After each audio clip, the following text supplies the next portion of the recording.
أعوذ بالله من الشيطان الرجيم بسم الله الرحمن الرحيم إن الحمد لله والصلاة والسلام على رسول الله لا نبي ولا رسول بعده رب اشرح لي صدري ويسر لي أمري واحلل عقدة من لساني يفقهوا قولي أما بعد.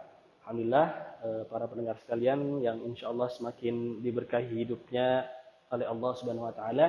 Semoga senantiasa Allah catat kita sebagai hambanya yang pandai bersyukur dan juga lapang hatinya untuk bersabar dalam menjalani berbagai ketentuan-ketentuan yang sudah Allah tetapkan. Baik, insya Allah pada kesempatan yang berbahagia ini kita akan kembali belajar tafsir dan juga tadabbur yang insya Allah akan masuk kepada surat Al-Qari'ah. Surat ini adalah surat Makkiyah, terdiri dari 11 ayat. Ya, kalau kita sembari melihat Quran-Quran terjemah, insya Allah kita sudah dapat menemukan kesimpulan atau tema besar yang terdapat dalam surah ini, yang juga kita akan temukan di ayat pertama dan ayat yang kedua. A'udzubillahi minasyaitonirrajim. Bismillahirrahmanirrahim. Al-Qari'ah. Mal Qari'ah. Para ulama ketika menjelaskan tentang ayat yang pertama, banyak di antara mereka membeberkan makna secara bahasa. Baik, secara bahasa Al-Qari'ah memiliki keserupaan makna dengan Al-Qiyamah, Al-Haqqah, At-Tammah, As-Sakhah, Al-Ghashiyah, As-Sa'ah, dan lain sebagainya. Semua memiliki makna yang sama, yaitu tentang hari kiamat. Nah, pada ayat yang pertama dan kedua, kalaupun kita cukupkan pada tadabbur di dua ayat ini saja, kita akan membayangkan betapa mengerikannya tentang hari kiamat ini. Tentu sudah banyak ya kita menemukan bacaan-bacaan yang menceritakan tentang kejadian-kejadian kiamat. Baik itu kiamat kecil, kiamat sugro, maupun kiamat kubro atau kiamat yang besar, kiamat yang hakiki. Oke, kemudian kita masuk pada ayat yang ketiga, wa ma adraka mal qari'ah. Nah, ini menarik sekali berkenaan dengan uslub atau tata cara Al-Qur'an menjelaskan tentang sesuatu. Ya, ayat pertama, ayat kedua, ayat ketiga itu berurutan. Yang pertama, dalam ayat pertama hanya menjelaskan tentang temanya saja.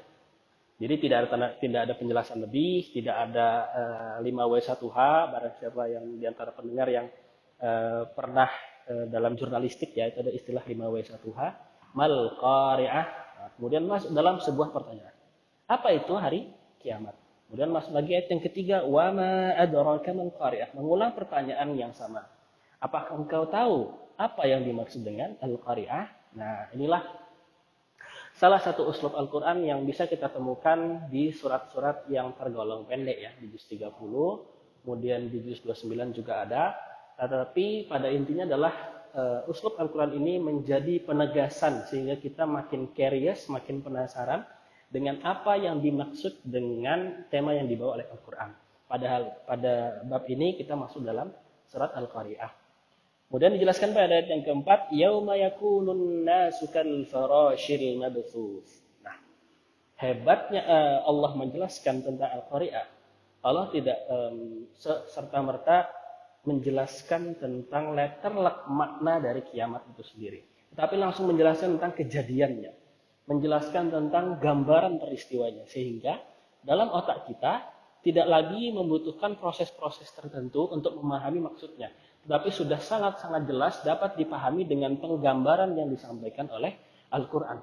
Yauma yakunun nasu kal farashil mabthus, yaitu hari kiamat adalah hari di mana saat itu manusia, ya, yauma yakunun nasu kal farash, seperti farash, seperti laron ya. Laron itu ya mungkin kita tahu semua laron. Al-mabthus, yang berterbangan.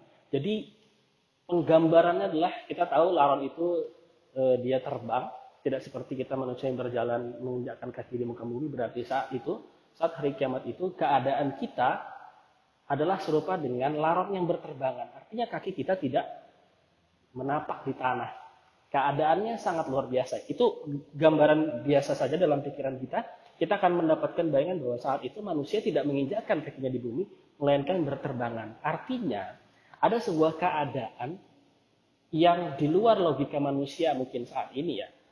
Sehingga itu mungkin terjadi di masa yang akan datang sebagai salah satu penggambaran tentang hari kiamat. Kal farashil mabthus. Pada saat itu manusia itu seperti laron-laron yang berterbangan. Nah, itu keadaan yang pertama. Wa takunul jibalu kal'ihnil manfush. Setelah kita mendengar atau membaca tentang bagaimana Allah menggambarkan hari kiamat, Allah hadirkan lagi visual yang kedua, yaitu visual tentang gunung. Yang kita tahu dan kita pelajari selama ini, gunung sebagai pasaknya bumi, sebagai pakunya bumi, dan andai paku ini goyah, maka sekitarannya pun akan terkena dampaknya. Ya, gempa, mungkin di gempa gunung dan lain sebagainya, itu menjadi salah satu gambaran. Wa takunul jibalu kal'ihnil manfush. Dan gunung-gunung itu, paku-paku bumi itu, pada hari kiamat nantinya, sebagaimana Allah gambarkan, adalah seperti ihn. Ihn itu kapas ya, atau bulu lah. Nah, pokoknya sesuatu yang ringan dan tipis gitu. Al-manfush, yang dihambur-hamburkan. Wah, ini kurang lebih sama dengan keadaan ayat sebelumnya ya. Kalau manusia itu seperti kal farashil mabthus, tapi di ayat yang ini Allah menggambarkan pasak bumi yang luar biasa kuat itu ternyata hanya seperti bulu atau kapas yang dihamburkan ke udara. Maka pada sampai ayat yang kelima ini kita sudah memiliki visualisasi gambaran tentang apa itu hari kiamat dan bagaimana keadaannya. Nah, yang paling penting bagi kita selaku umat muslim yang beriman kepada Allah dan juga beriman kepada hari akhir, bukanlah tentang kapan kejadian ini akan berlaku, akan muncul, akan terjadi, melainkan sebagaimana nasihat Rasulullah SAW, yaitu bagaimana kita mempersiapkannya.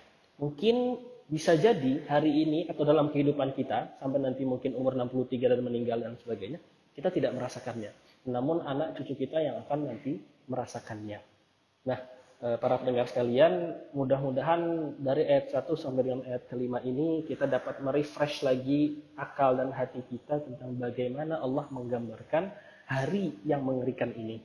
Mudah-mudahan juga kita dapat mempersiapkan bekal dengan sebaik-baiknya bekal.